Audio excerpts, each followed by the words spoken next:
小五啊，你也老大不小了，能不能先找个对象让妈安安心啊？你一个女孩子，天天学人家破案，太危险了。算我这个做妈的求你了。妈，你以为买菜呢？找对象哪有那么容易？我还有事儿，先挂了。你好，请问9号桌在哪儿？我是新来的，你等下，我去帮你看看。好。我叫萧逸，前世是一名旅游奇案的明星，从意外穿越到了世界。在那里，那就是9号桌。谢谢。没想到成事后的第2天，我就要被老妈逼着来相亲。老天爷啊，我才22岁，怎么可能这么早就往婚姻的坟墓里跳？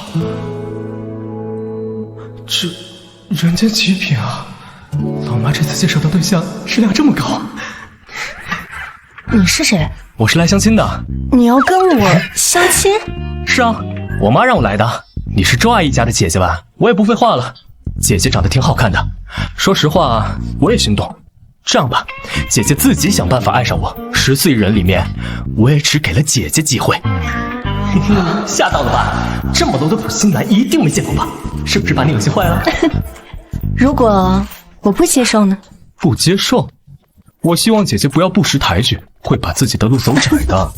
好啊。什么？你不是让我接受你吗？好啊。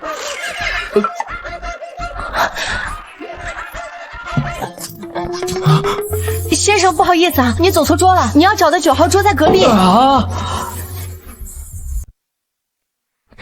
姐姐，看来我们是误会。误会什么了？那个，原来你不是我的相亲对象啊。谁说的？现在是了。姐姐，我觉得我们可能不适合，你也不要难过。这次的分别是为了我们下一次更好的相见。告辞。要不随便找个人应付一下，刚刚那小子长得还算凑合。小木啊，来大案子了，现在局里人手不够，你赶紧过来帮忙。好的，我现在就过来。你好，我叫肖玉。你好，我是……还想跑？姐姐，你要干嘛？我们还没相亲完呢，你跑什么跑？快放开我！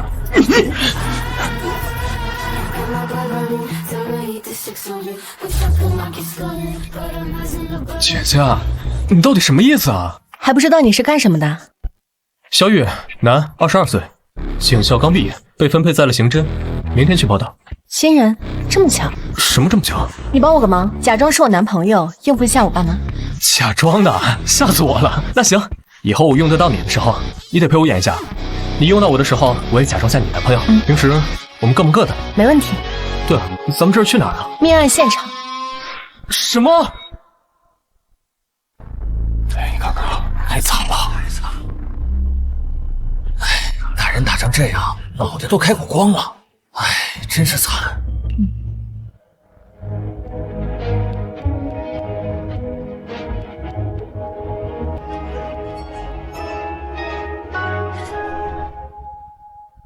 小五来了，说多少次了，不要喊我小五。我忘了，应该叫穆警官。你今天这一身可真好看。穆警官，原来他和我是同事，难怪他刚刚在车上说那么巧。这小子谁啊？这里是命案现场，无关人等，赶紧离开。小肖，你不是明天才报道吗？怎么和小木一起过来了？哦，陈局，我们俩刚刚在餐厅碰巧遇到，就带他一起过来了。原来是碰巧遇到的。小肖啊，那你就过来帮帮忙吧。等下你少说话，站在旁边都学着点。是，前世我破案的时候，你还在娘胎里玩水呢。我来介绍，这位是老郭，一队的队长。郭队，抽烟。你难道不知道命案现场不能抽烟吗？他一个新人能懂什么？就是，一看就是个愣头青。没想到重活一世，又当了警察。看来老天爷是铁了心要让我在这条路上发光发热呀。陈局，现在什么情况？初步推测，死亡时间不超过24个小时。根据现场勘查，被害人死因是被钝器击打后脑，导致颅骨碎裂。作案凶器没有找到，疑似大号扳手、撬棍、钢条。因为这是一家私人小工厂，这里是他们的临时库房，虽然有监控，但没有开。作案有极大嫌疑的都是他们工厂内部工人，但是根据不断的筛查，大部分人都没有作案时间。目前锁定的2个目标都是女性。因为马上要过年了，上面对这个案子十分重视，限期2周破案。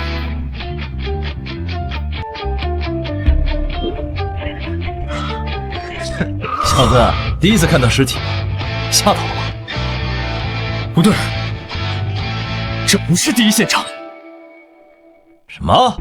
小子，你一个见习警员，还没正式报到，就敢在这胡说八道？我刚刚查了你的简历，各项考核成绩普普通通，要不是局里缺人，你以为你能进咱们队？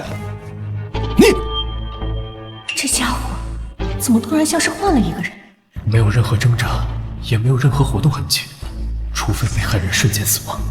如果被害人第一时间死亡，凶手为什么还要继续击打？小肖啊，没事，说说你的看法。我在警校时学过路克尔物质交换定律，但凡实施犯罪，现场必定会留下直接或间接的痕迹。库房内根本没有行凶的痕迹，最多只是弃尸的第2现场。老郭，还是你来说吧。我忘了告诉你们，这里只是抛尸现场，第1现场在楼顶天台。什么？这个姑娘有点意思，故意不说这里是抛尸现场，事情搞乱了。王哥，你来的比较晚，我刚刚一直想说来着。我和郭队刚从天台过来，你怎么不早说？这是一座3层小楼，1楼餐厅，2楼男寝，3楼女寝。工厂正处于放假状态，只有10几个员工没有回去过年，其中包括2名女性职工，也是本次案件的重点嫌疑对象。为什么？通过死亡时间推断，被害人死亡时间在后半夜，当时只有2名女员工在寝室，其他员工正在厂内加班，作案机会不大。背后袭击，从头部在地面上的摩擦痕迹看，是在倒下后有遭遇连续重击，以及血液喷洒的方位来看，从被害人连翻身都做不到这一点来看，凶手极其狠辣凶残。先是打倒被害人，接着连续击打，根本不给反应机会。再从心理学角度推算，能做到这一点的普通人不多，能让一个人爆发出如此狠辣心态、残忍杀人的，无非5大类：感情、仇怨、利益、嫉恨、贪婪，无缘无故杀人。不存在的，那是精神病。大侦探，怎么又有新线索了？我知道凶手的凶器在哪里了。你说什么？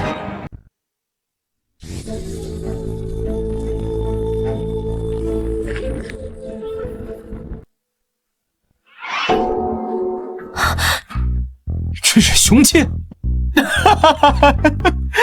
你别告诉我，凶手是用这玩意儿把被害者给砸死的。从目前的情况来看，它确实不太像传统意义上的凶器。真是浪费时间。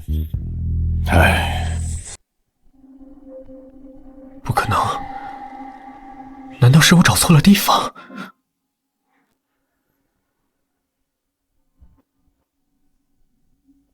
爸妈，你们怎么来了？我们要是再不管你，恐怕你连命都要搭在这份工作上了。爸，你说什么呢？小武啊，这工作太危险了，你看看这现场多瘆得慌啊！当初你上警校，我就坚决反对，这好不容易分配下来的文职，你说不干就不干了，现在竟然还学人家跑到现场来破案，今天不管你说什么，都必须跟我回家。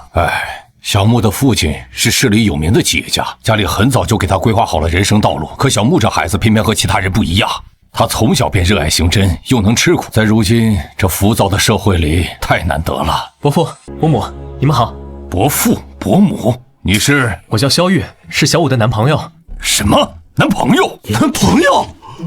难怪他们今天会一起过来。不行，不能坐以待毙，我得想办法把这小子赶走。小武，你谈男朋友了？这么大的事儿，怎么也不告诉我们？爸妈，我这不是还没来得及告诉你们吗？伯父伯母，你们放心，有我在，我会替你们2老照顾好小武的。你一个见习警员，拿什么保护我女儿？既然伯父不相信，那我们不妨来打个赌。赌什么？就赌这个库房凶杀案。如果我能在24小时之内将这个案子破了，你们就得同意小武继续做现在的工作。好，我穆天成说话算话，那我就给你1天的时间。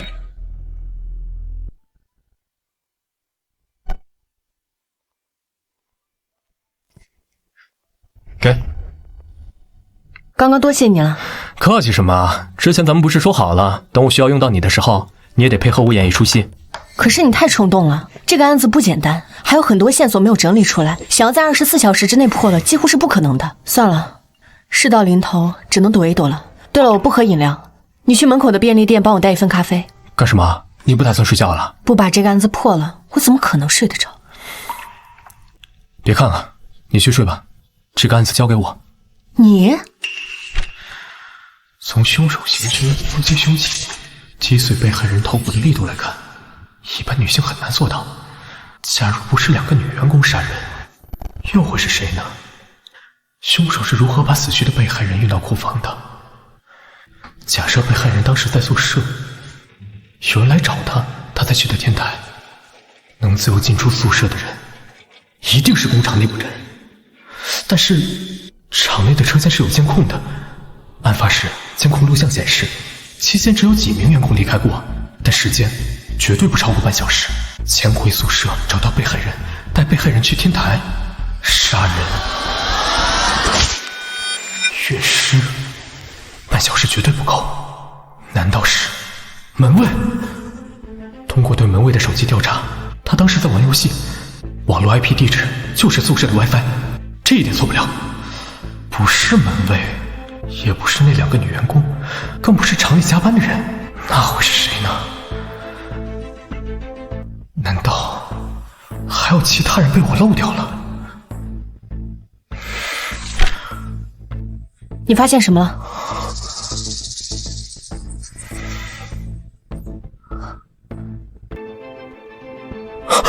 我明白了，我知道凶手是谁了。小雨，你发什么神经？你知不知道现在几点了？就是啊，我才刚上床躺下就被你喊过来了。小肖，是不是有什么线索？你们想过没有，如果我是凶手，我会用什么方式威胁一个人跟我出门去天台？又是什么让我想要杀掉他？你是凶手？你在说什么胡话？杀人总归需要理由，能让我如此愤怒，想要杀掉另一个人，对方肯定是侵犯到我自身的某种利益。以被害人的身份，金钱应该不可能，所以只能是情感纠纷。最常见的，伴侣被绿，引发凶杀。你是说凶手被绿了？小玉，所说的都只不过是你的推断，你有什么证据？别急，我是来杀人的。你说什么？我在杀人前一定会提前做好周密的计划，那么我肯定提前准备好了凶器。上次我之所以没有找到凶器，那是因为我被凶手摆放的水缸误导了。这是凶手的凶器。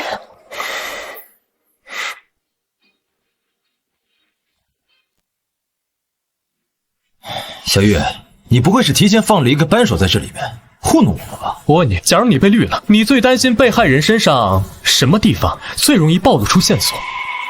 小子，你说谁被绿了？小王，你这么激动干嘛？小肖只是在推理案情。我看这小子就是诚心针对我。小雨，你继续说。换句话说，我要怎么做才能让警察忽略我，不会怀疑到我身上？话语、身份、手机、穿着、家人，不，都不是，这些我都能控制，除了情感。你到底想说什么？其实我最开始已经猜到了，却被我忽略了。凶手能算计所有，唯独不能算计一个人的情感。也就是说，被害人的确把你绿了，对吗？你是说被害人有第2部手机？不错，之所以怀疑他有第2部手机，是因为那个女人应该跟工厂内部某个人有关系。被害人不想被人发现他和该女子的一切，我怀疑这个女人应该比较有钱。只要找到这个女人，我们就能找到凶手。切，说了半天，你不还是不知道凶手是谁？不，我已经知道凶手是谁了。我在等一个电话，电话一到，立刻实施抓捕。什么电话？查到了，被害人母亲名下有2个手机号，注册过2个微信，其中一个微信账号平日大多与亲友聊天用，但另外一个微信号上面只有2个好友，其中一个好友微信还经常会给被害人母亲汇钱，疑似被害人的隐秘账号。注册信息呢？注册人是王哥，我算是看出来了，这小子就是昨晚一时冲动和人打了赌，但自己又没本事破案，所以拉着我们一起陪他受罪呢。我不等了，马上都下午了，我没时间陪你在这耗着。你等着吧，我回到局里一定如实向上面汇报，让你吃不了兜着走。穆星武啊，穆星武，你到底在干什么？竟然会选择相信一个刚来警局的新人。微臣局可以实施抓捕了。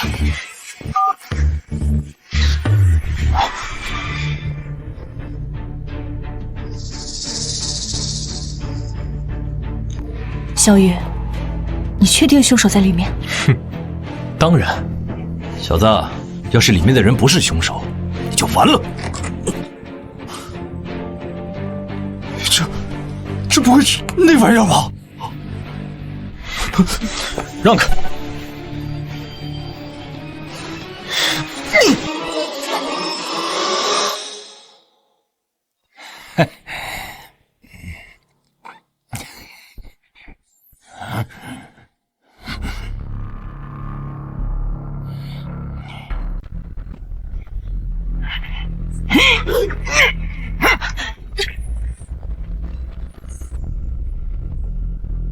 别动，不然我开枪了！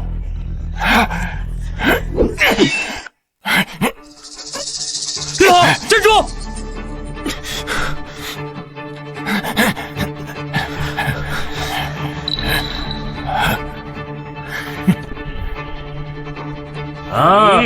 原来还有帮手。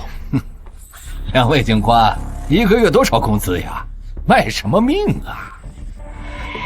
小雨，躲我身后。真是丢人！一个大男人，竟然还要女人来保护。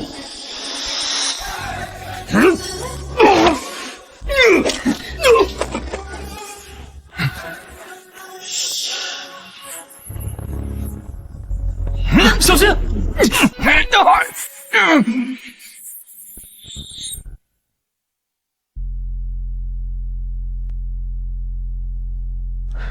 你要见我？见习警员，傻子，你身手不错。董景贤，曾经上过警校，因为一些原因没有成为警察。可能老天爷也知道，我这种人不配当警察。你想知道什么？你是怎么怀疑上我的？我们查到被害人有2部手机，其中一部是他和情妇秘密联系用的。注册信息呢？注册人是左红玉，34岁，本市人，已婚，身份是被害人所在工厂的老板娘。当你们出现的那一刻，我就知道我死定了。只是没想到抓我的人这么年轻。刘厂长，身为男人，我可以理解你的冲动，但是冲动并不能成为你犯罪的理由。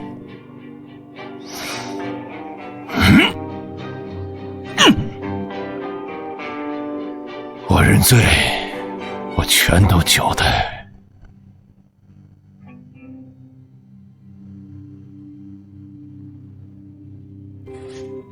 耶！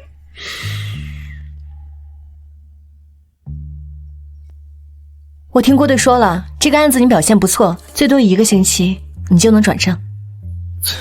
狗屎运罢了。还有那天多谢你了，要不是你及时挡下那一刀，我这会儿可能还在医院。你要是真想谢我，那就帮我一个忙。什么忙？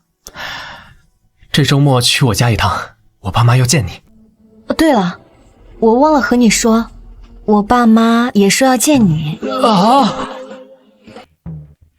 真是太巧了，没想到我们还是校友。可不是嘛，如今2个孩子也被分配在了同一个单位，以后工作上也能互相照应着，这缘分就像老天爷特意安排好的一样。我看呐，咱们也别光顾着感慨了，既然孩子们感情好，咱们做父母的也满意，不如就挑个好日子把他们的婚事给定下来。老萧说的对，早点把婚事办了，咱们两家人也能更亲近。好啊，天成，你倒是说句话呀！人家老萧两口子都表态了。我没意见。小萧这孩子年轻有冲劲儿，像我年轻的时候。姐，你倒是说句话呀！好啊，那就结婚吧。啥？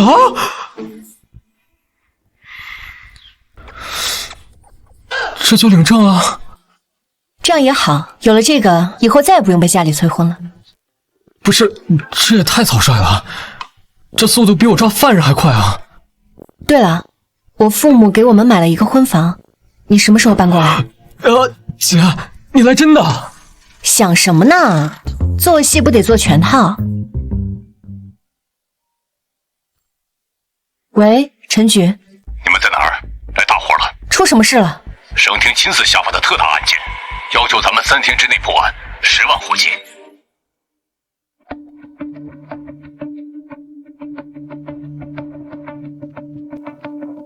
你们可算来了，先看卷宗吧。这么多！死者是一对小夫妻和一个婴儿，一家3口，死得太惨了。一家3口的皮被完整剥下，还被钉在了墙壁上，画成了一幅画。因此，这个案件的代号是血肉之画。真是个变态。有嫌疑人吗？嫌疑人叫何巧，是被害女性陈芳的前男友。案发时他就昏睡在现场。被害男性，也就是陈芳的老公冯军，生前是嫌疑人的好友。不错，通过现场指纹、DNA、凶器、短信以及作案动机，查出了一套完整的证据链，坐实了嫌疑人的身份。但是因为案件太大，加上嫌疑人极力否认犯下的罪行，所以上面替我们申请了一套测谎仪，要求我们3天之内给出结论。这还用省什么？这案子明显就是仇杀呀！嫌疑人和陈芳有过感情纠葛，又和冯军是好友。虽然不是被绿，但这种心爱的女人和自己的好兄弟好上了的剧情，有几个男的受得了？监控呢？监控看了没有？不是小子，你以为你是谁啊？上个案子算你运气好，你还真把自己当神探了？监控看过了，除了嫌疑人外，没有拍到其他人。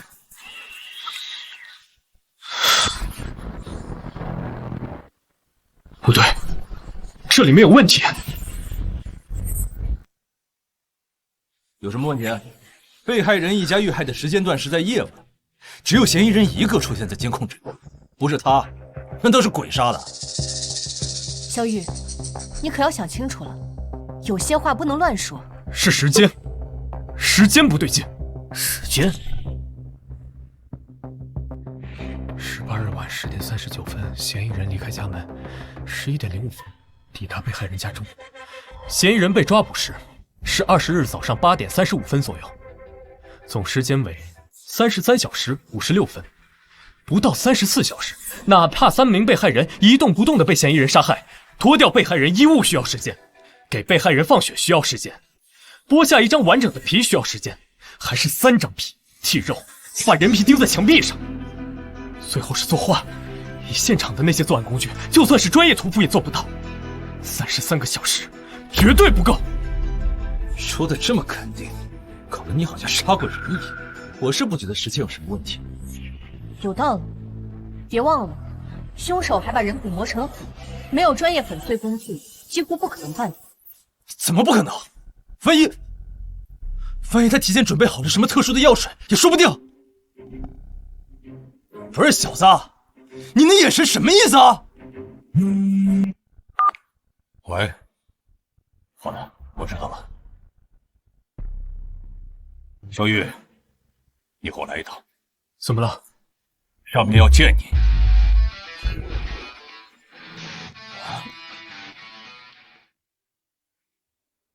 见到上级时，不需要我教你怎么做吧？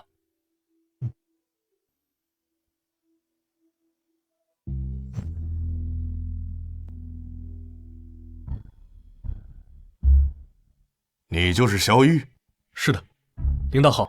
不错，听说你不到24小时便破了库房凶杀案，是个干刑侦的好苗子。说说看，你是怎么发现时间不对劲的？卷宗做得很详细，但做卷宗的人个人观点比较强，着重放在证物与过程上，所以会产生误导性，会让调查人员忽略时间的重要性。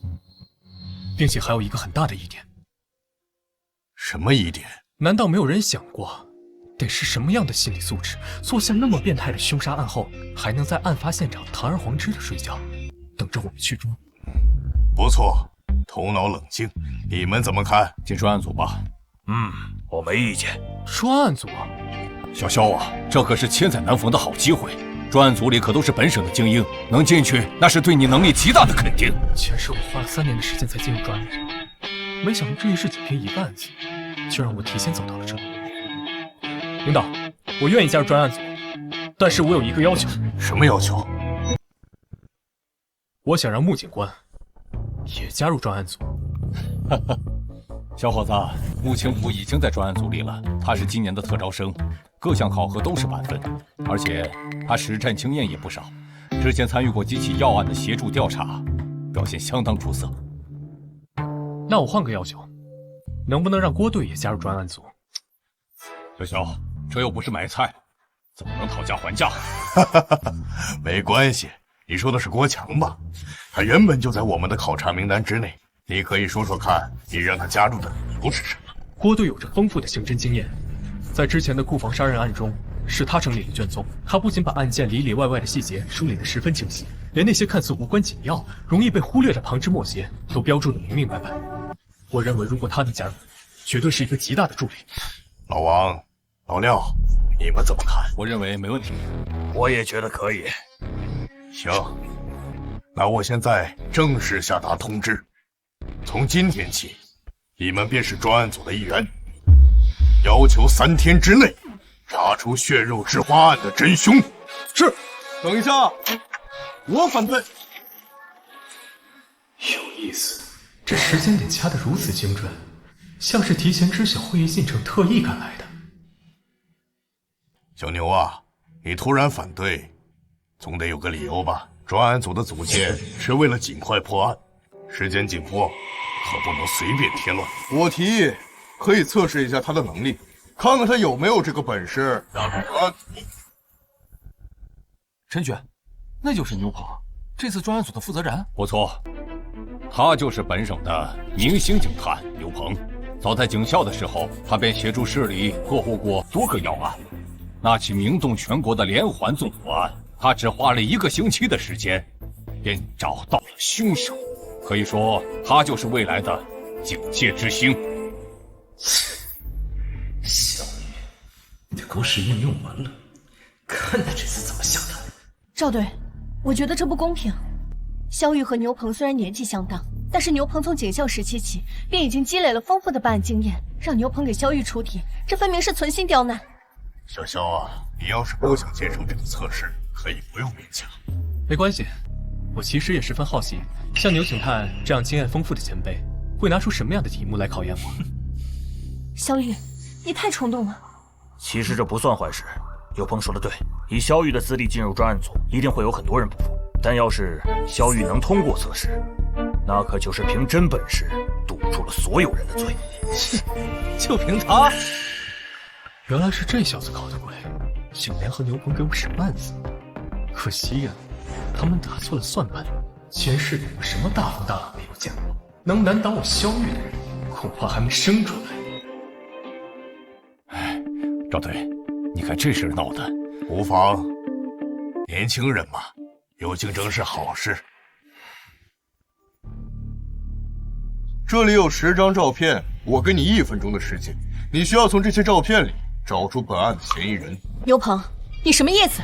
你这不是故意刁难人吗？卷宗里只记载了嫌疑人的一些基本信息，仅凭这些怎么可能知道他长什么样？而且你只给了1分钟的时间，这根本就是不可能完成的任务。哦，是吗？想认输也可以，只要当着大家的面承认自己没能力进专案组，以后别再打这个主意，这测试就不用继续了。既然萧神探没意见，那么测试现在开始。嫌疑人何小，29岁，本市私企员工，身高1.78米上下，偏瘦。卷宗上的信息只有这么多。第1张照片，身材过于魁梧，明显不符合条件。第2张照片，人倒是挺瘦，可身高目测只有1.7米出头。第3张照片，身高和体型都合适，但皮肤粗糙，与描述不符。时间到，怎么样，大侦探？找到嫌疑人了没有？完了，这1分钟过得挺快啊，一眨眼就过去了。萧玉，愿赌服输，你可别在这死撑着，浪费大家时间了。我们还要去破案呢。你急什么？谁说我输了？哼，都到这份上了还嘴硬？那你说说，嫌疑人在哪儿？嫌疑人就在这里。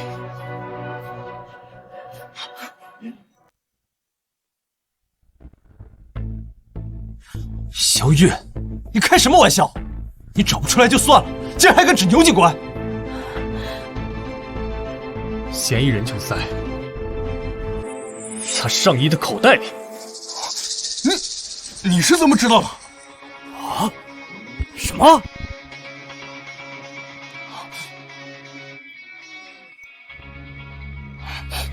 其实从一开始我就察觉到不对劲了。为什么？你太过自信了，我瞎猜有1/10的概率，你却毫不担心，还总望向口袋。我确定，真照片就在你身上。牛警官，你还有什么话说？不错，在这么短的时间内，面对质疑还能冷静分析，从细微之处找到破绽，这份能力正是我们专案组所需要的。行，这局算你赢了。不过我们的较量才刚刚开始。见鬼了，这小子的运气真是好到离谱。好了，时间紧迫，抓紧行动，你们只有3天时间。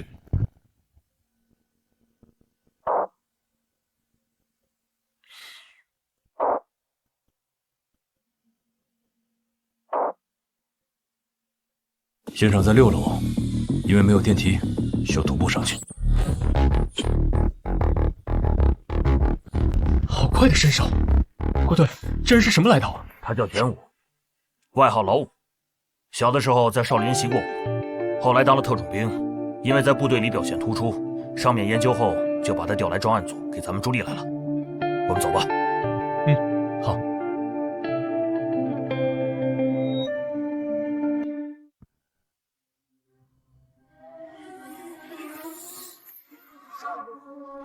不行，味道太大了。这面墙已经处理过了，上面的画是用油漆重新画，没想到味道还是这么重。可以啊，照理说，警校才毕业的见习警员，这种场面都受不了吧？吴哥，在警校时我专攻尸检，尸体见过不少。画的是地狱之门。地狱之门在西方文化里，象征着生与死的界限，是罪恶灵魂堕入无尽痛苦的入口。不可能，除了被害人一家3口和嫌疑人，我肯定有第5人进入。可是现场竟然找不到一点第5人进入的痕迹，这科学吗？科学，那可太……你是不是在想，如果何晓不是真凶，那么真凶是怎么进来的？你有线索了？我没有线索，因为我压根就不觉得有什么第5人。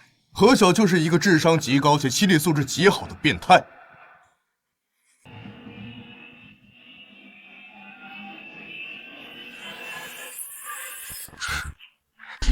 原来你是这么进入被害人家的。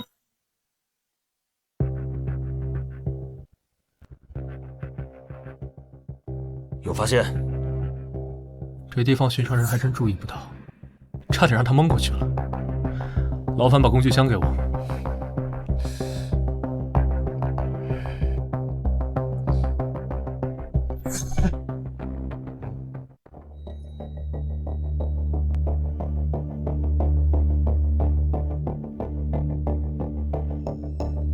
这是……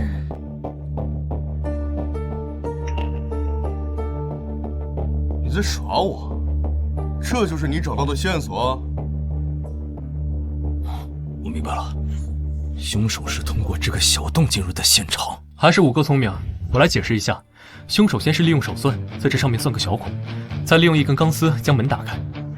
这个凶手最高明的点在于，居然把自己钻开的那个小洞用同样颜色的塑胶条堵上，不留下任何痕迹。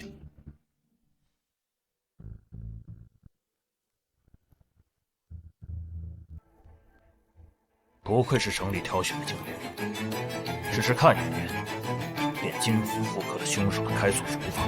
尤警官，不错呀，我发现你有当罪犯的天赋。少说这些没用的，你也不过是运气好罢了。我承认，现场确实有第五人存在的可能性，但现在还缺少更多的证据。仅凭这么一个小动物，远远不够。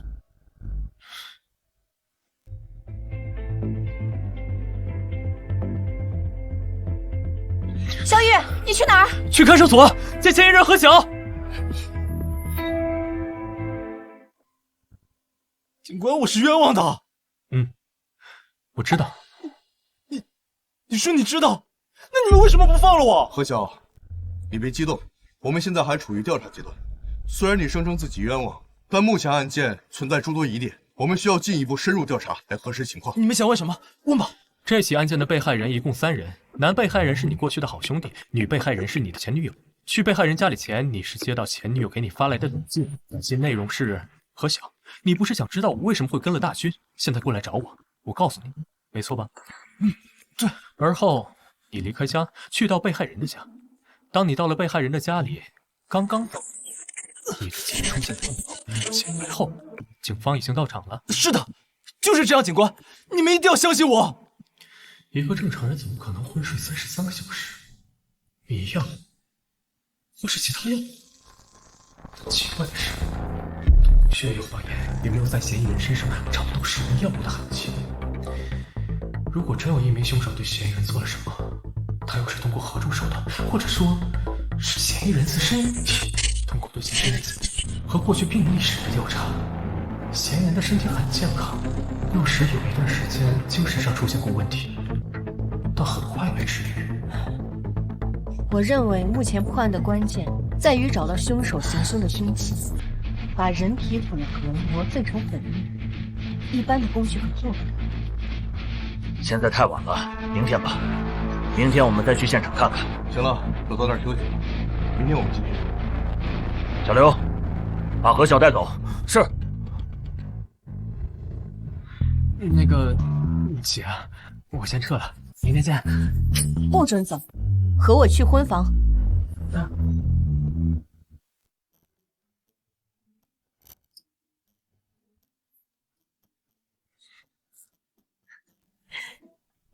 小肖回来啦，阿姨好。累坏了吧？陈管家，快去把我下午炖的汤拿出来。是。妈，我也忙了一天，你怎么不关心关心我啊？有，也给你炖了，我们一人一份。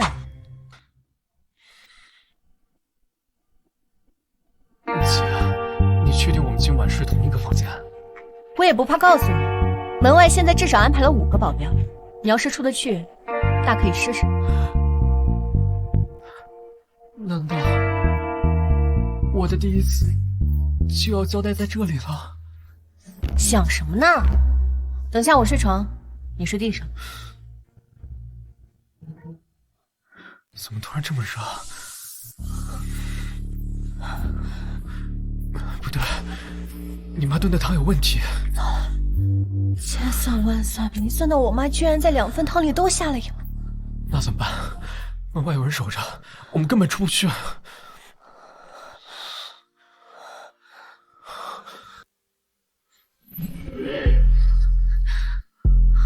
姐，你冷静点儿。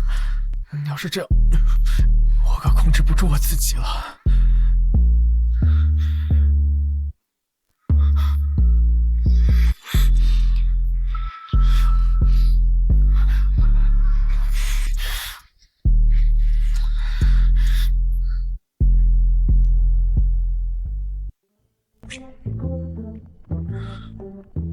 小肖，你的黑眼圈怎么这么重啊？昨天没休息好？没事儿。我和你们说，以后可千万不能乱喝汤，不然的话容易肾亏。好了，别说了，人都齐了，咱们去现场吧。这2人什么情况？等一下，不急，我想先查一下监控。有什么发现？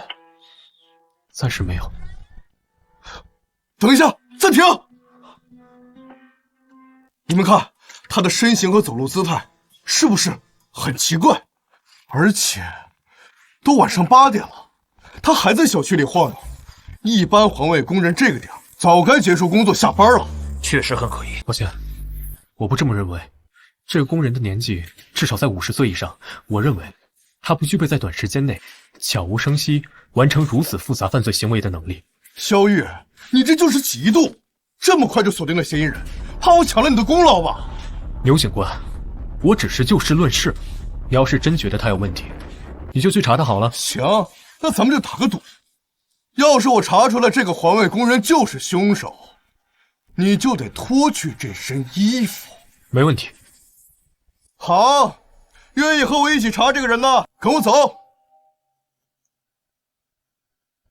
小肖，你别多想，我只是觉得那个环卫工人确实很可疑。没关系，我理解，咱们都是为了破案。你们去查环卫工人，我这边也会从其他方面入手。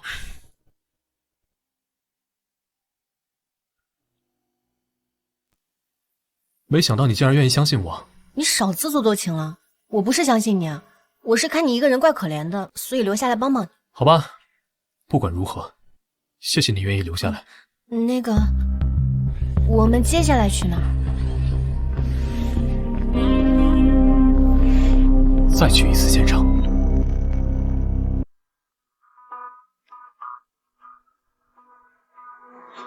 不对，之前一定有什么线索被我们忽略了。如果我是凶手，我策划这起有预谋的变态杀人案，需要什么步骤？制定完美作案计划，准备好作案工具，熟悉被害人家区域，计算好作案时间，设计好陷害何晓的过程，起码需要3天到1周的时间。踩点是不可缺少的环节，也是最浪费时间的。没错，踩点至关重要。凶手在踩点的时候肯定会留下一些蛛丝马迹，要不我去周围找找看，看看有没有什么有用的监控。等等，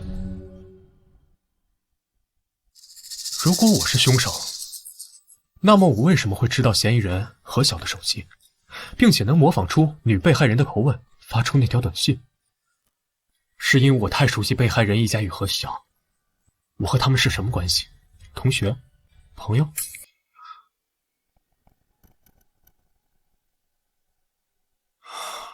不对，这种线索太明显，我不可能留下如此明显的线索。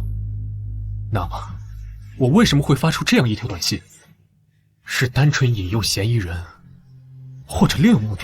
我明白了，短信不光可以让何晓因愤怒去被害人家，也可以把警方带入一个误区，即使怀疑凶手另有其人，也会往被害人一家与嫌疑人何晓熟悉的人身上引，一箭双雕，好算计。那么，我残忍的甚至变态的杀害了被害人一家，嫁祸给何晓，为了什么？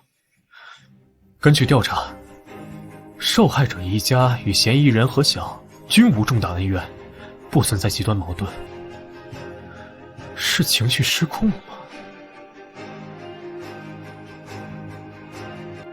绝不可能！我头脑冷静，计划周密，这种刻意布局的行为，在我看来十分反常。可我还是这么做了，到底是为什么？谁？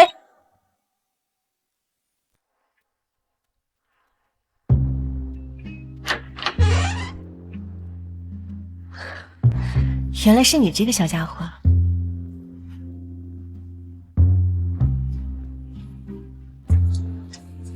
怎么了？是一只猫。猫？怎么样？有线索了吗？这条路走不通。既然走不通，那就从作案工具开始：杀人工具、剥皮工具、碎果工具、烘干工具、磨粉工具。虽然被害人家里的工具的确可以做到，但在33个小时内却无法完成，所以还有其他工具。如此多的工具会很重。当我杀人毁尸作画后，势必精疲力尽，又怎么可能带走如此多的工具？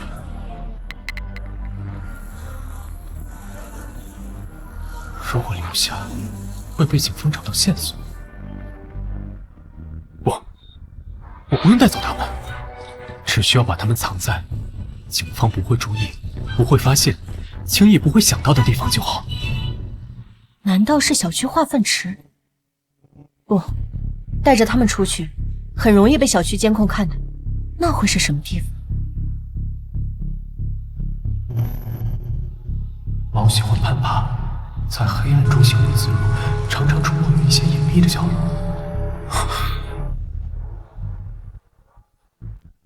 我明白了，凶器在这里。这地板有问题。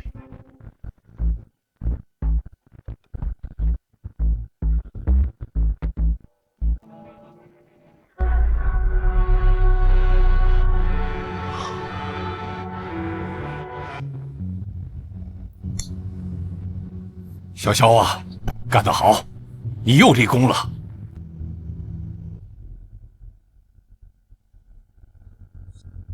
陈局，验出来了，上面除了嫌疑人何晓的指纹之外，还有几枚指纹，属于小区的环卫工人张可发。怎么可能？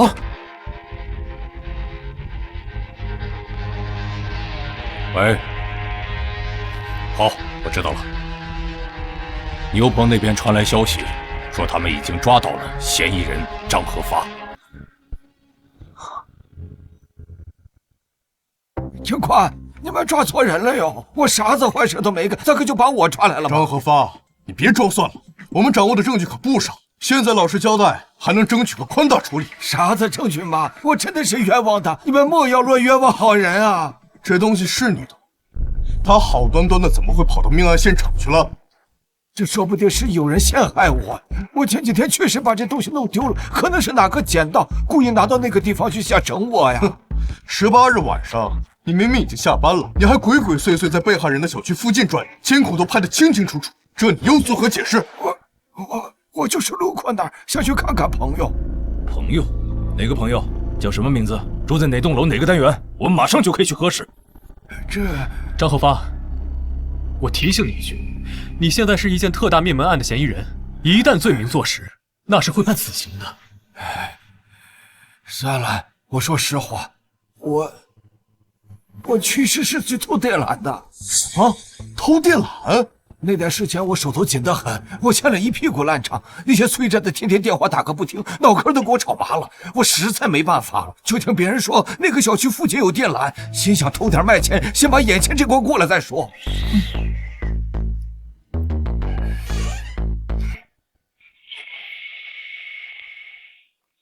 我刚刚查了，案发当天被害人小区的电缆确实是失窃了。此外，第二天嫌疑人确实是还了一笔欠款。线索又断了。可恶，凶手到底是谁？难不成真的有一个我们看不见的凶手存在？不，这世上不存在什么看不见的凶手，每一起案件背后都必然有合理的逻辑和线索，只是我们还没有完全挖掘出来。我有一点想不通，凶手偷走了作案工具，为什么要在上面留下何晓的指纹？通过种种调查与推断，何晓不可能具备作案的可能，光是一个时间就对不上。难道是凶手猜到检方可以找到这些东西，故意把上面弄上何晓的指纹来挑衅我们？不对，不应该是这样，不是凶手在耍我们，而是我们陷入了一个误区，忽略了一种可能。什么可能？通知所有人，我想我已经知道凶手是谁。萧玉，你什么意思？把我们叫到一起，还让钱务把何晓也带过来了。小肖啊，别卖关子了，凶手到底是谁？之前我们陷入了一个误区，谁说最不可能作案的嫌疑人就一定不是凶手？什么？萧玉，当初说时间对不上，嫌疑人33小时之内无法作案的就是你自己，你别告诉我，你现在要自己打自己的脸。你前女友一家3口是被你杀害的。不是我，不是，果然是你。我没有，不是我，怎么可能是我？我只能告诉你，人的确是你杀的，灭门惨案是你做的，但是现在的你是无辜的。什么？萧玉，你在开什么玩笑？怎么回事？我以前看到过一起案件，犯罪嫌疑人是一名多重人格患者，又称为多重人格障碍。嫌疑人的多种人格均有其独特的体验构想模式。最有意思的是，人格状态的改变通常会出现严重的遗忘症，不能用简单的健忘来解释。可以说，一个人格做了什么事情，其他人格根本不知道。是说何萧有多重人格？那起案件中，起因是犯罪嫌疑人体内有一个极为聪明且又变态残忍的人。当他控制了犯罪嫌疑人的身体后，做下了很多灭绝人性的事情。正因为人格之间的记忆是不共享的，所以犯罪嫌疑人的主人格根本不知道他的身体杀害了很多无辜的人。当他被逮捕后，办案人明知道犯罪的是变态人格，但还是不得不把犯罪嫌疑人囚禁起来，这辈子都不可能放出来。这太不可思议了！我知道你能听到我说话，甚至也能看到我。你不打算出来跟我见个面吗？我不知道你在说什么。你是认为自己做的天衣无缝，以为我在诈你？那么，你小时候得过的精神病真的治好了吗？不知道你小时候为什么没有被确诊为多重人格，但你的患病史摆在那儿。当我第一次看到这起案件卷宗，上面讲述你的自述昏睡，记忆出现断层，当时还以为你被药物迷晕，现在看来不是。记忆断层是因为你的另外一个人格控制了你的身体。我是不是可以继续推敲，你的前女友不仅是一个人格的女友，而是双人格共同的女友？如果是正常分手，不应该如此怀恨在心，正常人也不可能做到如此地步。那么只能说明你的另外一个人格不光非常聪明，也非常的变态，心理扭曲，是这样。萧玉，你做出这种推断，有什么证据？证据？其实我差点被他骗过去了，是他的这双手出卖了他。手？我记得上一次提审他的时候，他尽管情绪十分激动，两只手却稳得出奇，一点没有普通人在那种状态下该有的颤抖或者慌乱。但是这一次，他的手却抖得厉害，这说明当时主导他身体的是那个心理扭曲、有着极强自控能力的另外一个人格。我没猜错的话，那个人格应该是前段时间苏醒了，结果发现自己过去的女朋友不光分手，还跟好友结婚生子，等同于背叛，肯定会忍受不住。那段时间也是这个人格在控制着身体，在策划这起案件，计划如何杀人。因为心理扭曲，不光要杀害前女友，连她的老公孩子都不放过。继续。但你不傻，反而极其聪明，同样不想自己的身体死掉，或者是坐牢，对吗？然后你想到了一个办法，不光可以亲手做下那等残忍的事情，还能摆脱一切罪名。还有吗？当然，被害人一家三口其实是在那33小时之前被害的吧？你说什么？那个时间段的前一天，邻居们听到被害人家里传出一些噪音，当时都以为是装修。而碎尸一是为了泄愤，二是掩盖死亡时间，没有完整少部分尸体，即使法医也只能分析出一个大概范围的死亡时间。等你杀害了被害人一家三口后，才用被害人的手机给你自己发了短信，不然不熟悉女被害人，也不能把女被害人的口吻模仿得那么像。既然是这样，发完短信，清理现场痕迹，把身体的控制权交还给原来的人。等主人格苏醒看到那条短信，前往被害人家。到达后，你又占据身体，让他的记忆出现断层，是你故意的，对吗？这么说来，33个小时是他计算好的。不错，不仅如此，想来报警电话都是你自己打的吧？你做了这么多，为的是让警方起疑，让主人格装成无辜者。测谎器测不出，是因为主人格真的不知情。不得不承认，好算计。既然这么完美，又是怎么看出来的？因为画蛇添足，为了清理痕迹，门锁我开锁。这种人怎么可能会在现场留下这么明显的指纹？你猜到了又如何？这些都是你的推理，不能当做证据。证据，小子，确定面板惨案是你做的？过去的证据已经足够了。是的，只要你的第二人格出现，一切就结束。那又如何？最多被关起来，又不用死啊！见过缠小脚的，没见过缠小脑的。你以为死是最可怕的？什么意思啊？知道什么叫生不如死？每天关在一个小窝，绑在病床上，强制打针吃药治疗，不见天日。那个年代下，好人都得变精神病。那时的你可能会想自杀，可惜你不会有这样机会。人在做，天在看，苍天饶过谁？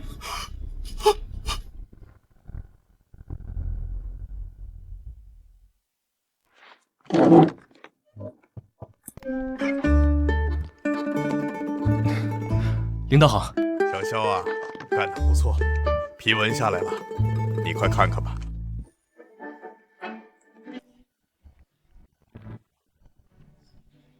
1级警员，晋升速度也太快了，仅仅一个案子便连升3级。对了，你的个人3等功也下来了，经过商议，决定让你去省里参加一个表彰大会。赵队，这幸福来的也太突然了。小伙子，好好干，我们都看好你。行了，我们要回省里了，这个月25号记得来海市报道。好的，领导。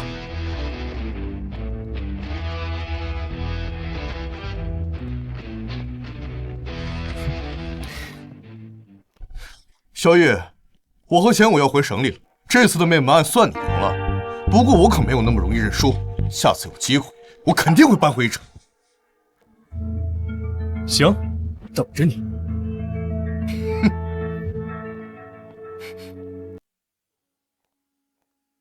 小雨，你在这儿呢？怎么了？我爸妈准备了家宴，庆祝你这次破案立下大功，还邀请了你爸妈一起过来。啊！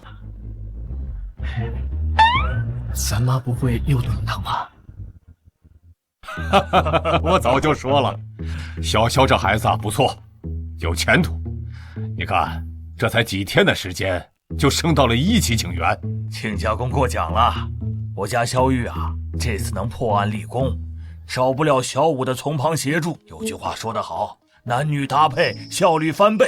老肖说的对，小武这孩子，我是越看越喜欢。我就说这婚结对了。小肖啊，别愣着，来喝点汤。妈，这汤我可不敢喝了。上次喝了您的汤，我和小武一晚上都没睡好。这孩子，那个，上次那个可能是那汤太补了，你身体一下子适应不了。这一次我特意调整了配方，肯定不会出现那种情况了。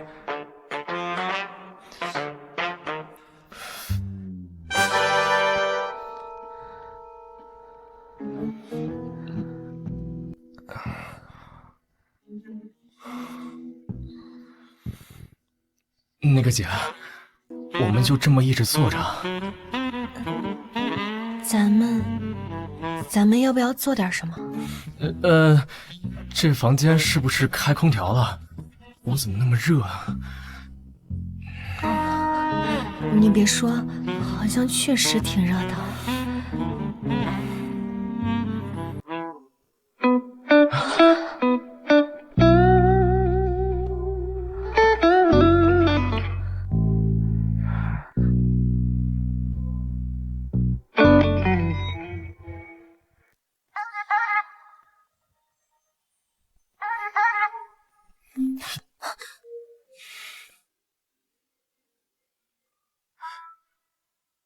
喂，谁啊？你不知道现在几点了？是我。陈局，怎么了？这么晚打电话是出什么事儿了吗？城北那边发生了一起盗尸案，已经1个月了，案件毫无进展，上面很生气，想让你接手看看。好，我马上过来。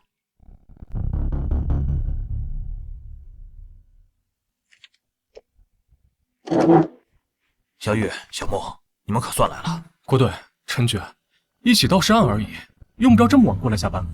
哎，这案子因为迟迟未破，家属3天2头去省里上访，上面压力很大，所以由城北分局转交到了我们这边。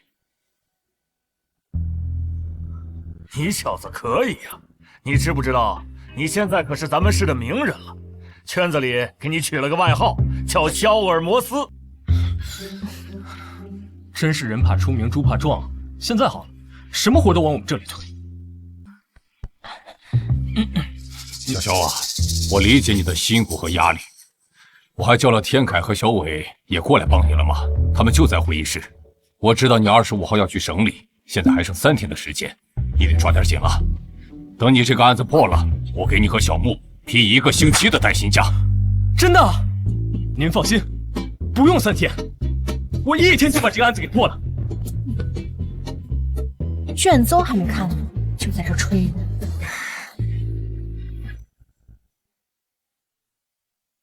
王哥，这卷宗是你整理的？不错，你放心。我虽然之前确实有点看你不顺眼，但我这人公私分明。这卷宗我可是按照最高标准整理的，每一个细节都抠得死死的。那就好。这上面说，死者出车祸因抢救无效身亡，后开完死亡证明，移送火葬场进行火化。整套操作都没有什么问题。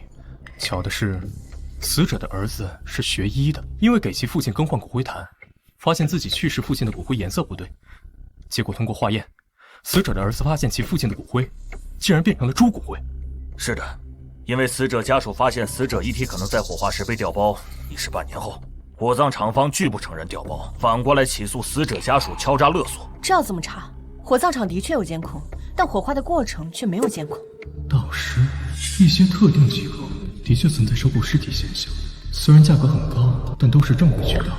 要么死者是那种无亲无故之人，要么就是死者家属同意把遗体捐赠，国家会给予补偿。还有一种，一个人在生前自愿死后捐赠遗体的。除了这些，买卖尸体涉及利益交易，都是犯罪。走，先去家属家看看。啥？这么晚了？要不等明天？哎，等等我！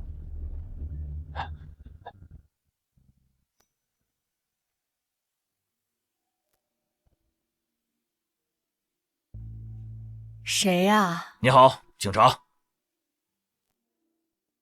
进来吧。请坐吧。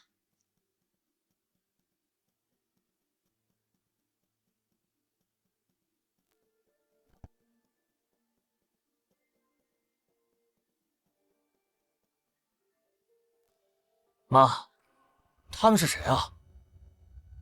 警察。你们还来干什么？关于你父亲遗体的案子，我们有点问题，要再和你们了解一些情况。该说的我都说了，该问的你们也都问了，这么久也没有破案，现在又整来，还有什么好说的？小张，警官，这案子还有希望。这世上没有永远破不了的案子，只有还没有发现的线索。首先，我们彼此要信任、配合。那好，要我们怎么配合？首先，我有几个问题想请你回答一下。第一个问题，为什么给你父亲的骨灰换骨灰坛？最开始父亲的骨灰坛质量出了问题，瓷坛出现裂痕，我想换一个好一点的骨灰。好。第二个问题，一般人可做不出给自己亲人骨灰化验，当时你是怎么想的？我是学医的，老师教过人类与动物骨骼密度，当时到骨灰时发现颜色太深，骨渣与人类骨骼不符，我感觉父亲骨灰可能出问题了，就带着父亲的骨灰去到学校，专门请了一位讲师，我们一起做了化验，结果是猪骨灰。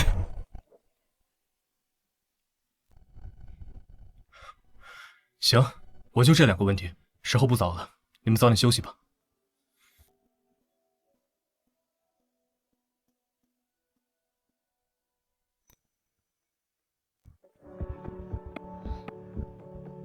怎么样？从面部表情看，刘建章没有说谎。行了，都回去睡觉吧。再这么熬下去，咱们都变成国宝了。顾队，火葬场几点下班？啥？你别告诉我，你现在想去火葬场？这个点他们已经下班了，不过有值夜班的人在。行，我们现在出发，去火葬场。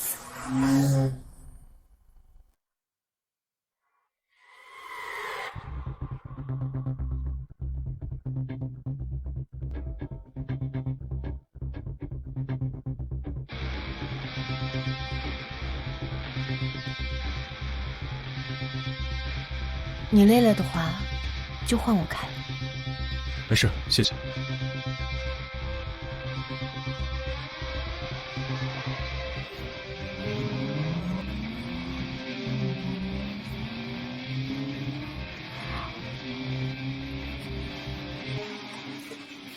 年死者遗体从进入殡仪馆直至送进内室房之前，全程都有家属陪着。挂后帮人把骨灰拿出来，家属把骨灰装进骨灰坛里回家，不存在骨灰在这个过程内被人掉落。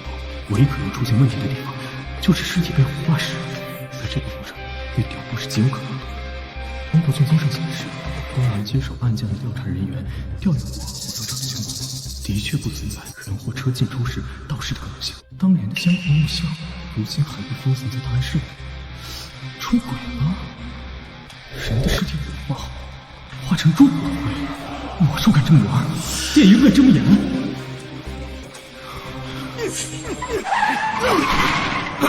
小月，怎么砍伤的？我住手！警察！小子，吓唬谁呀？就你还警察？怎么回事？为什么殴打他人？怎么，警察了不起啊？哟，小子，古惑仔看多了吧？敢对警察？双手抱头蹲下！你妈！警察打人了！快看啊！警察打人了！那人有问题，身上一定犯事。站住！你们了，该睡觉。这里交给你们，我去追他。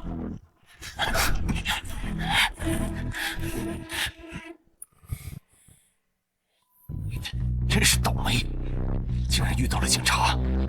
你以为躲进这里就能逃得了吗？哼！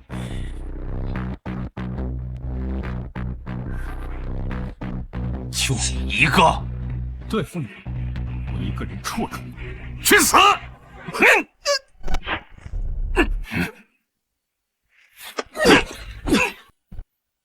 这是。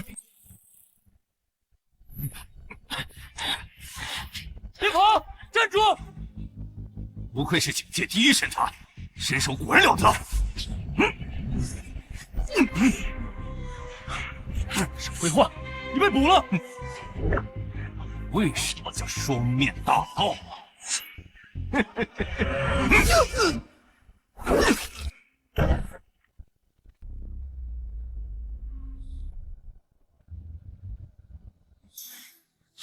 这是你怎么会有这个纹身？小子，带着你的问题下地狱去吧！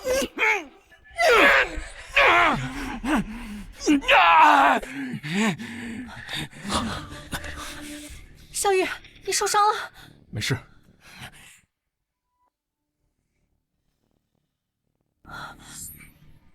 你流血了，赶紧去医院包扎一下。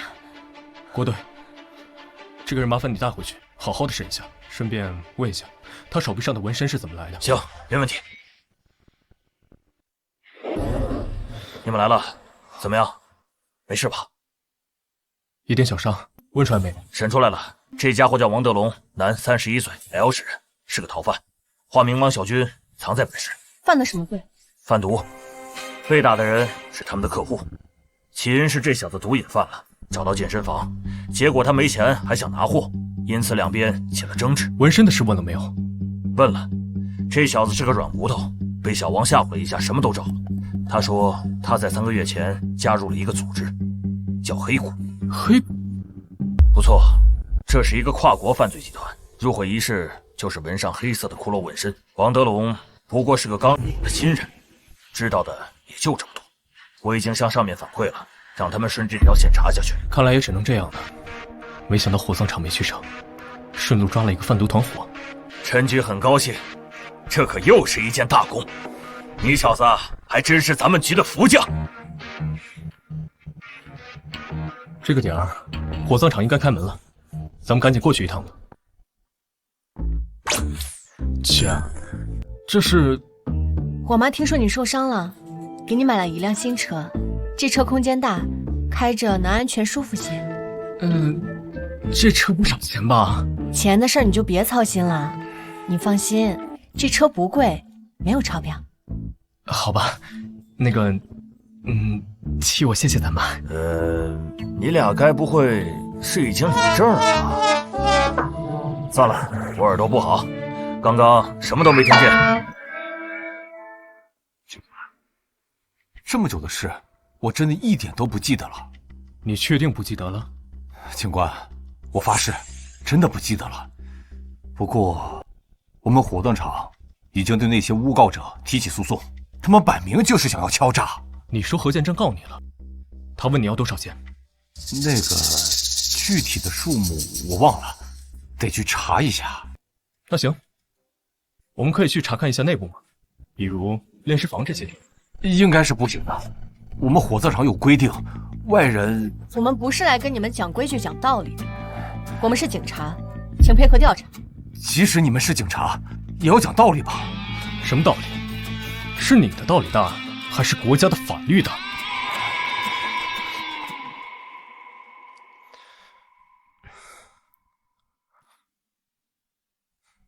喂，陈局，小肖啊，你是不是在火葬场？对啊，怎么了？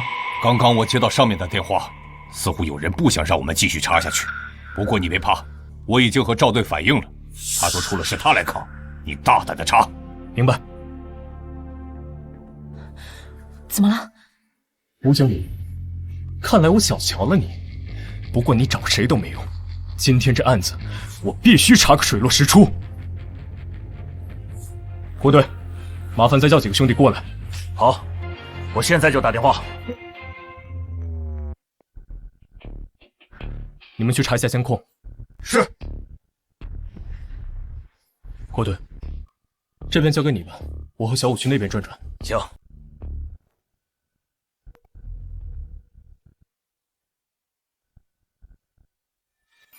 吴经理，你先别走，我还有几个问题需要你配合回答一下。好的。不好意思，普通的火化炉最近维修，领导决定最近这段时间都会使用绿色火化炉。会不会很贵啊？放心，不用加钱的，是按照普通的火化计费。同志，请问普通火化炉坏了多久了？是早上坏的。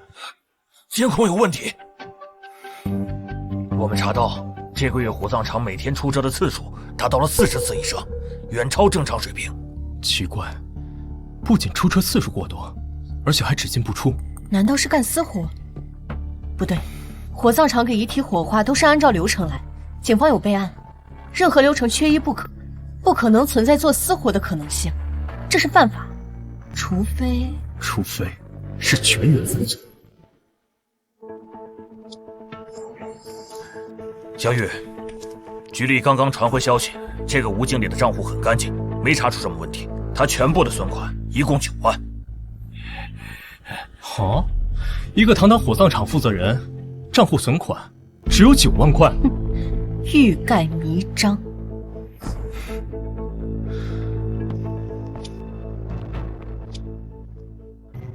吴经理，这个焚化炉是早上坏的，这么巧？是的，警官，早上突然就出故障，不能用了。突然坏的？这么重要的设备，报修了没有？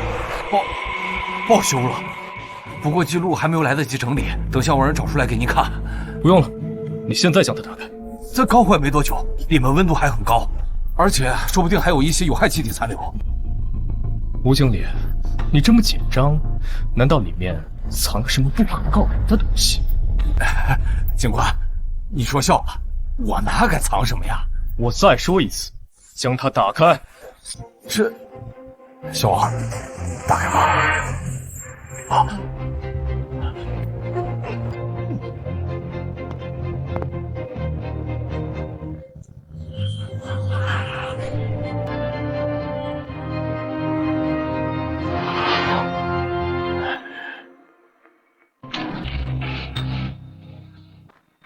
怎么可能？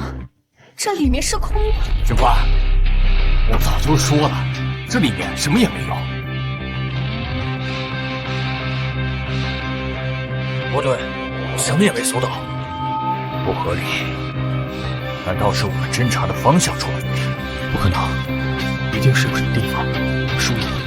这个焚化炉有些不对劲，表面看上去很新，可从磨损度来看，要比一旁经常使用的焚化炉还要常用。为什么？我发现，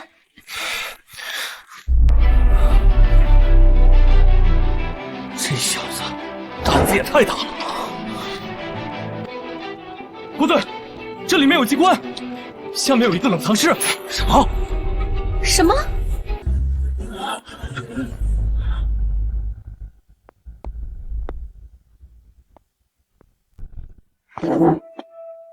小萧啊，干得好！吴天全已经招了，这是一起特大遗体走私案，上面很重视，会派专人过来跟进。我们在冷藏室一共找到了21具尸体，这帮人真是丧心病狂。这吴天全只是这个犯罪团伙中的一个小角色，背后肯定还有主谋在操控一切。你猜的不错，据吴天全招供，他的上峰是王虎，这人是个走私犯，被通缉了3年，一直没有落网。重点是，你看看他手臂上的纹身，黑骨，又是这个犯罪组织。这么巧，最近遇到的2起案件都和这个组织有关。行了，小玉，这个案子会转交到省里，后面的事就别管了。你明天不是要去省里吗？刚好我给你放几天假，你趁着这段时间和小木2个人好好的玩玩。陈一觉，你说什么呢？那个，我可什么都没说啊。行了，你们2个就别瞒着了，局里可都盼着喝你们的喜酒呢。没什么事的话，那我们先撤了。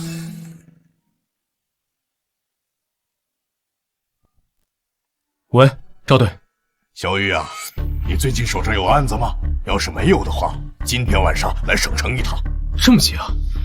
出什么事儿了吗？等你到了再说。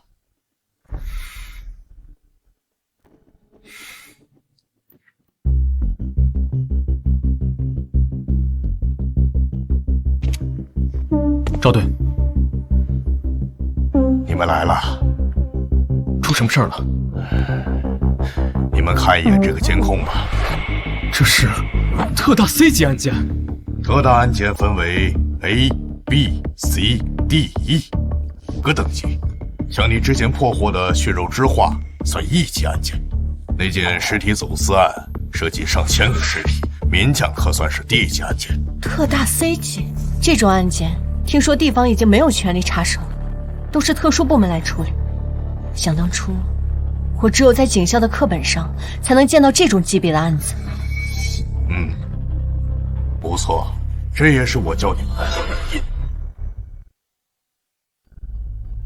根据监控显示，白衣女子先是诡异一笑，随后用匕首划向自己的脸。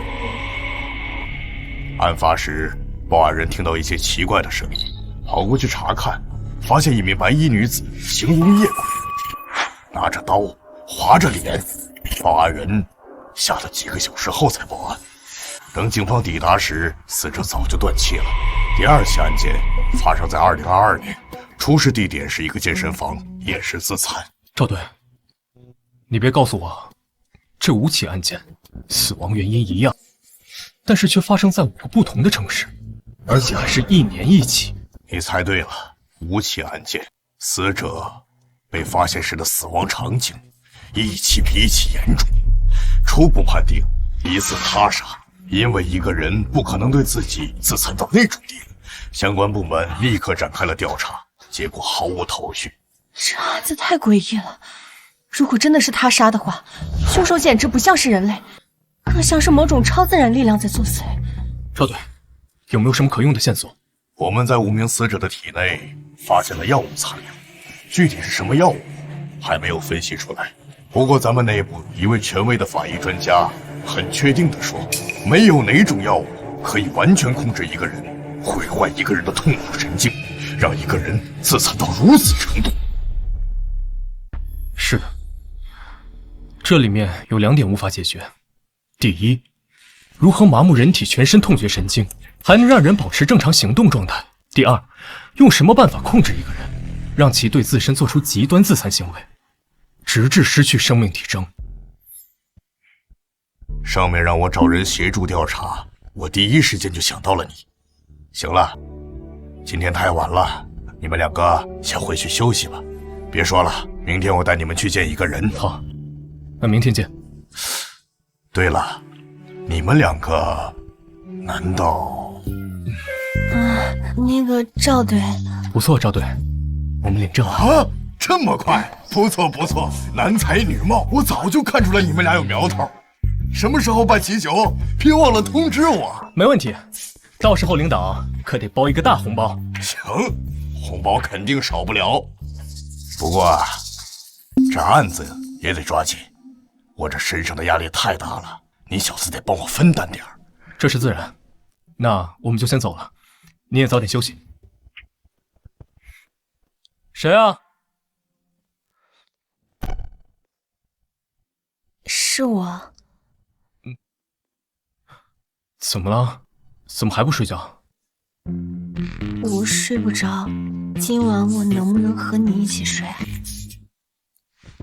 小雨，你刚刚为什么要在赵队面前那么说？说什么？我们本来不就是领证了吗？我不是说这个。算了，今晚我睡哪儿？要不咱们集结？别动歪心思，我会报警的。这还用说啊？我可是正人君子。还正人君子？你知不知道上次你的样子就像是一个流氓？我那还不是你妈炖的汤害的。小雨，这个案子太诡异了，不知道为什么我心里有点害怕。别瞎想了，咱们可都是坚定的唯物主义者，这案子的背后一定还有什么我们没有掌握的线索。可能是我想多了。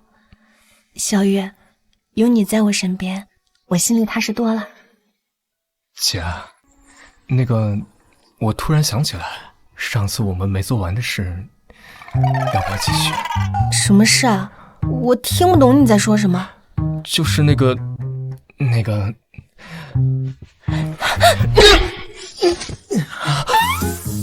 说了，不许动歪心思。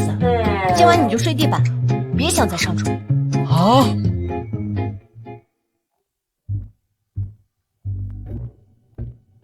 哎呀，小雨，穆警官，好久不见啊！啊，不对，也没好久。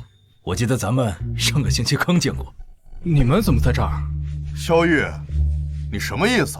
合着只有你一个人会破案？牛队，我可没那意思啊，我就是太意外了，没想到在这儿能碰上你们。上个案子我承认是我疏忽了，让你抢了风头，这次可没那么容易了。行了，人都到齐了，我来给你们介绍。这位是王栋，王组长，来自特殊部门，也是此次案件的负责人。肖玉，22岁，冰城市人，实习期第1天便破了库房凶杀案，随后加入专案组，又破了一件特大灭门案，短短1个星期不到，便升为了1级警员。就在前几天，还破了一个倒卖尸体案。领导的消息很准确，不过这些都是团队共同努力的结果，并非我一人之功。不错，能有这样的觉悟很好。长话短说，你们2个想不想加入专案组，把这个案子破了？当然想。王组长，上面给的时限是多久？10天。10天之内若是破不了此案，此案有可能会被暂时封存，到时候真凶可能就要逍遥法外了。这也是没办法的事，这案子积压的太久了，不可能所有人一直耗在上面，而不管其他案子。赵队说的对，所以咱们得抓紧了。另外，我补充一句，虽然我名义是专案组的负责人，但在这10天里，我会全力配合你们，为你们提供辅助支持。你们需要什么，尽管和我说。我想去现场看看。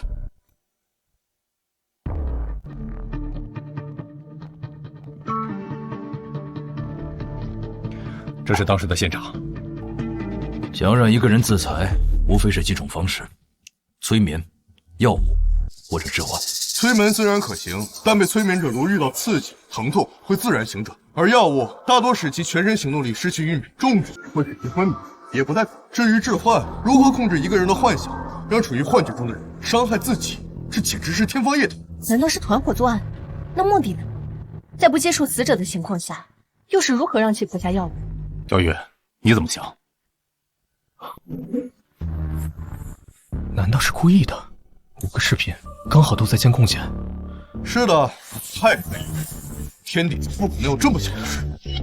王组长，能不能带我们去看一下被害人的尸体？没问题。死者陈明喜，男，34岁，K 市人，死前吞食自己肠道，全身有多处自残深痕。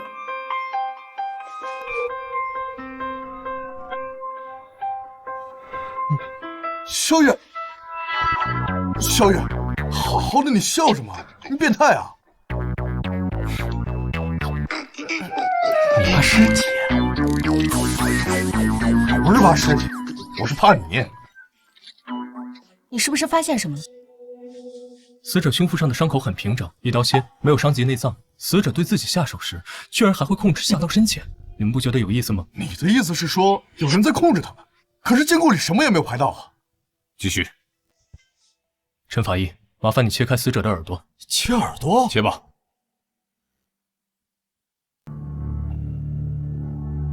这是蓝牙耳机。我们之前竟然错过了如此重要的线索。王组长，我希望你们可以立刻派人去命案现场附近，搜索范围大概是20米内。好，我现在立刻调人。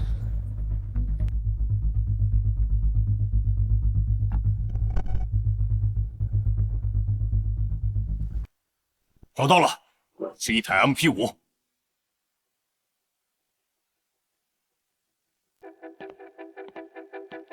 不是手机。蓝牙耳机的接受范围一般不会超过20米。这是在命案现场大概6米远的一个排水沟里找到的。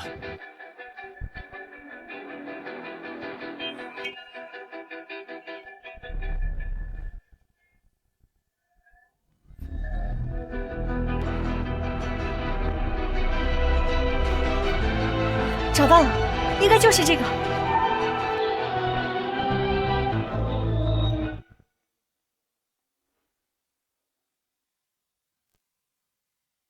没了，就这？怎么可能？死者一边满脸舒爽的伤害自己，一边听着舒缓的纯音乐。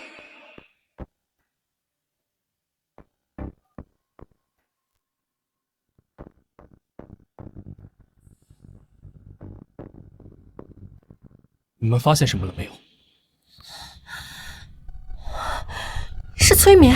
不可能！虽然我不懂催眠，但之前我们已经调查过，甚至想到过，催眠绝对不可能做到如此地步。不错，第一，催眠首先要通过尊重、倾听和共情的手段，与被催眠者建立起信任和合作的关系。第二，痛苦会让被催眠者清醒。第三，催眠不能违反被催眠者的心理。死者生前的人际关系调查过没有？查过，并没有发现任何的可疑人员。药物吗？也不对，在不接触死者的前提下，不可能把药投喂到死者的口中。等等，投喂？难道？喂，你说什么？你确定？出事了！2个小时前，在冰城又出现了一名疑似自残者。啊？什么？不是说这个案子1年1次的吗？还好发现的及时，人已经被控制住。不过，对方的状态很不对劲。走，赶紧去看看。安定药剂对他没有用，再这样我完全救治不了。萧月，你干什么？他都这样了，不把他打晕，难道眼睁睁看着他死吗？没毛病，就是你这下手稍微狠了点。把人送去医院吧。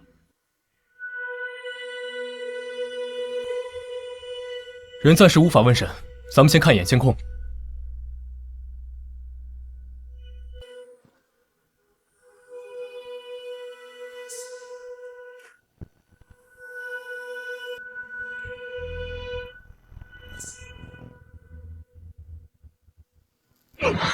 当时有一名治安巡警路过，见到这一幕吓了一跳。这家伙像是疯了一样，对周围的人发起了攻击。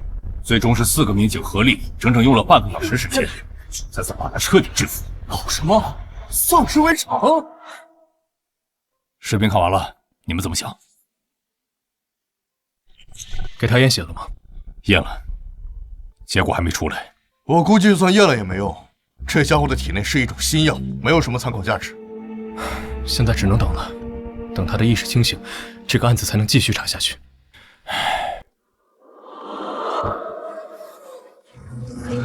吕心言，还记得昨晚发生过什么吗？伤者精神状态有些不稳，应该是受到了什么刺激。刺激，的确是挺刺激的。知道自己昨晚做了什么吗？为什么会那么做？我不知道。不用担心，你得的可能是一种奇怪的病，不过幸好发现的及时，以后也不会再出现这种状况了。说说你昨天的情况吧，比如说下了班之后做过什么，记得吗？记得，昨天工作完我就回家了，晚上和老婆孩子吃完饭，如往常那样到楼下抽烟，抽了2根烟后，原本准备回家，结果我回到家里，拿起了工具包，走出了家门。等等，遇到了什么？遇到了什么？比如说，遇到了什么人，遇到了什么奇怪的东西，或者遇到音乐、人、东西，的确有音乐。我看到一个小孩在拿着一个音乐盒玩，音乐很好听，很舒缓。对了，听到了音乐的时候，我的身心都好像很舒爽。是什么音乐？不知道，反正很好听。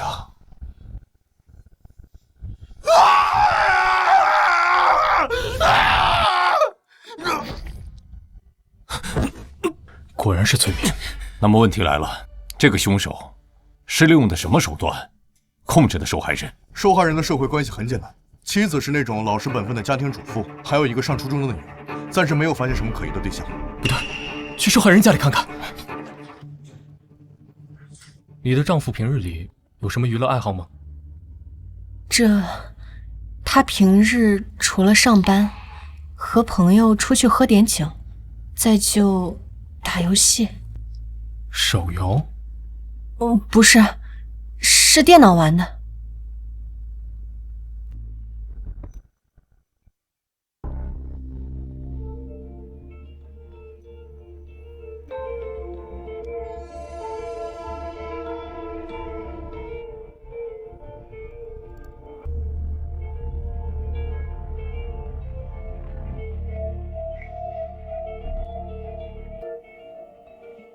这是吕金言的手机，之前调查过，里面很干净。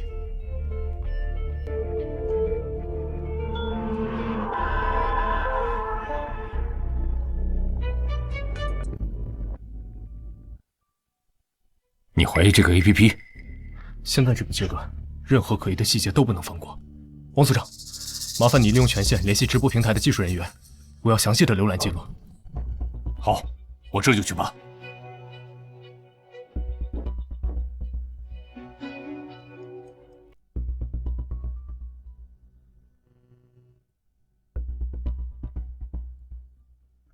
记录显示，于金言最近半年时间进入该直播间的次数多达100余次，除最开始的几次，几乎是每一次直播间开播他都会出现，但每一次退出观看的时候都会删除记录。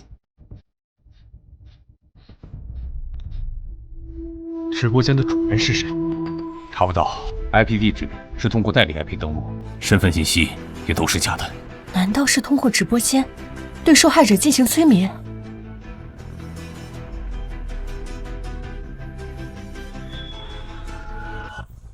可恶，线索断了！不，线索。你说什么？去找那个拿音乐盒的小孩。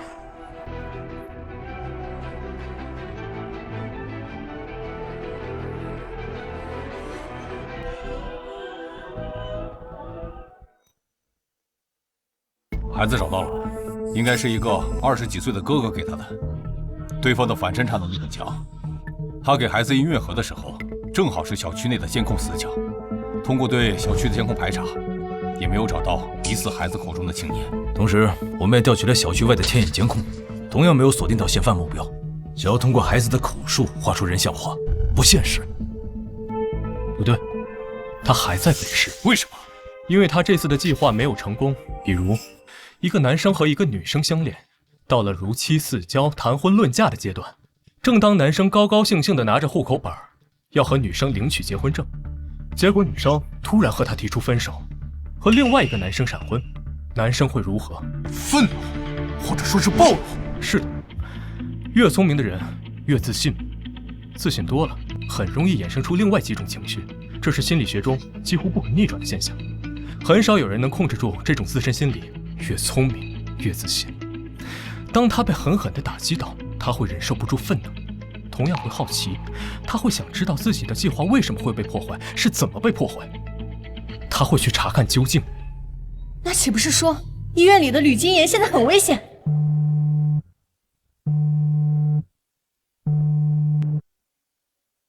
喂，你说什么？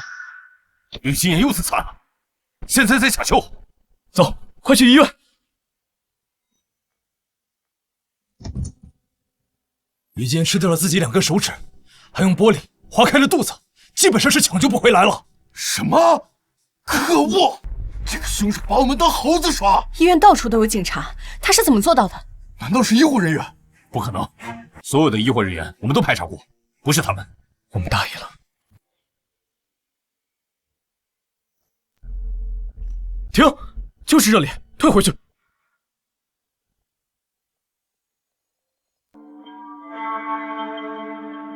这什么也没有啊！再往回倒。停！将画面放大。这是什么鸟？这是大山雀，苏棉花脸王。不对，有问题。再放大。靠！还能这样？这鸟成精了！这是怎么做到的？凶手竟然能操控一只鸟！赶紧抓人吧，希望他没跑远。今天不抓到他，我前任的名字倒过来写。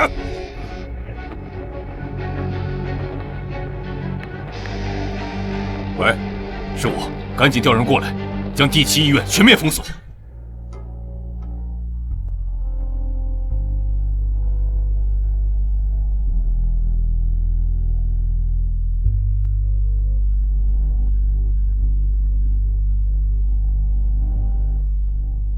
喂，组长，都搜了一遍，没有发现嫌疑人。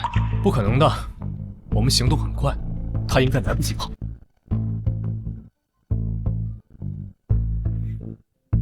究竟在哪里？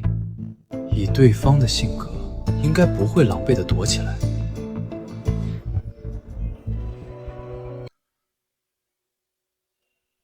哼！嗨，美女，你好。你在和我说话？我好像不认识你吧？你在看什么？天上的那只鸟是你养的？哼，什么鸟？莫名其妙。身高虽然不对，但可以改变，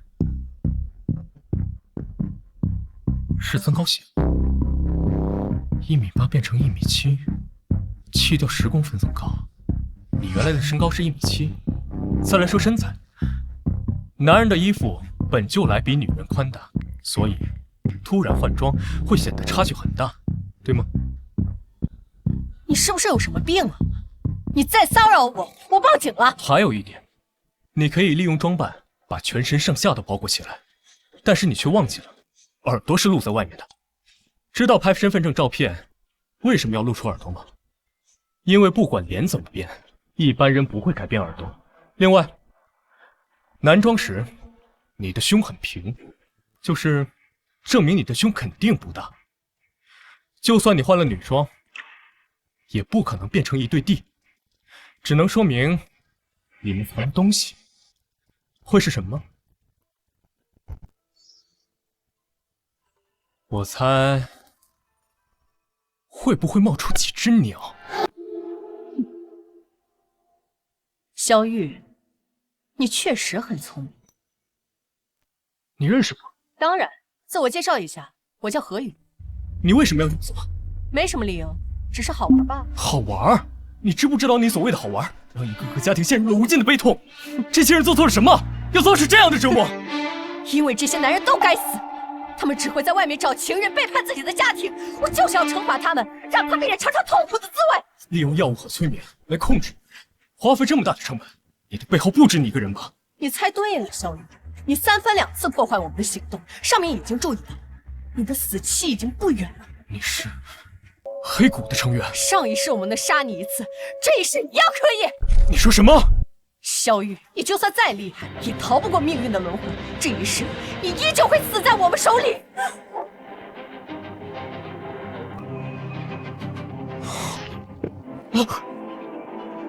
背后的人是谁？你们为什么要这么做？快说！别慌了，他服毒了，快送去医院。没用了，他已经死了。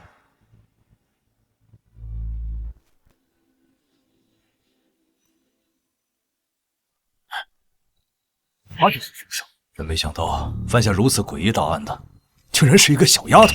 不对，我感觉他只是一个替死鬼。什么？他如此仇恨男性，但却一年只杀1人，你们不觉得奇怪吗？你的意思是，他们在试药，通过不断的试验，完善这种能控制人、让人疯狂自残的药物。何宇很可能只是被利用的一枚棋子，真正的主谋还在暗处，而且他们一定有着更大的阴谋。有道理。王组长，您对这个黑谷组织了解多少？据调查，这个组织的总部在国外，我们掌握的信息很少，只知道他们行事极为隐蔽。国际上很多大案要案的背后都有他们的身影。不管他们什么来头，既然把手伸进了龙里，那就休想全身而退。咱们龙可不是他们这些歪门邪道能肆意撒野的地方。老牛说的对，你遇到了他们，看我不把这群王八蛋打得满地找牙！小雨，放心，这个组织再神秘，手段再厉害，也不过是一群见不得光的老鼠。咱们一起努力，一定能将他们连根拔起。你说的对，咱们可以顺着这条线查下去。我萧雨发誓，一定要将这群害群之马绳之以法。小萧啊，这可就是你的不对了。你们两个领证了也不告诉我们，竟然瞒了我们这么久。就是，怎么是怕我们这些老家伙来蹭你们的喜酒啊？哪能啊，几位领导，我们本来是想等一切都安排妥当了，再风风光光的请大家喝喜酒的，这不是怕太仓促怠慢了大家吗？小雨啊，你这晋升速度太快了，我估计用不了多久，我们都得喊你叫领导了。国队，你可别拿我打趣了啊！我这就是侥幸破了几个案子，全靠大家共同努力。小雨，过分的谦虚可就是骄傲了，这可不像你。说了这么久，新娘子呢？赶紧让穆警官出来吧，别藏着了。你们先聊着，我去喊他。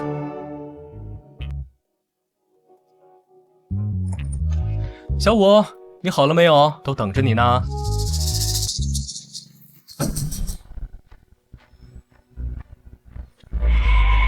找死！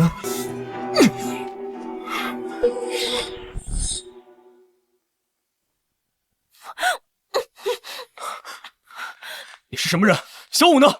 赶紧把他交出来！小玉，你难道不好奇我们为什么会知道你的秘密？我不管你们有什么目的，我最后警告你一次，交出小五！看来你真的很在乎他。看到你面前的枪没有？将它捡起来。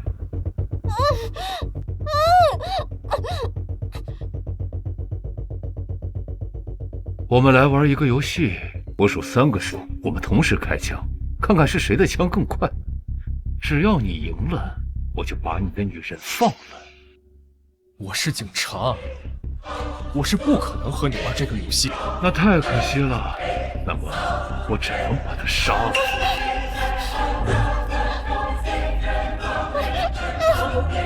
住手！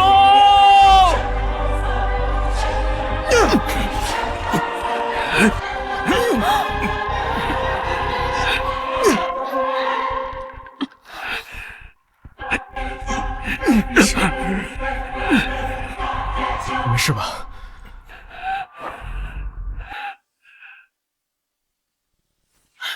吴经理，不对，吴经理已经被关押起来了，他不是吴经理。吴天全是我的哥哥，是他的双胞胎弟弟吴天辰。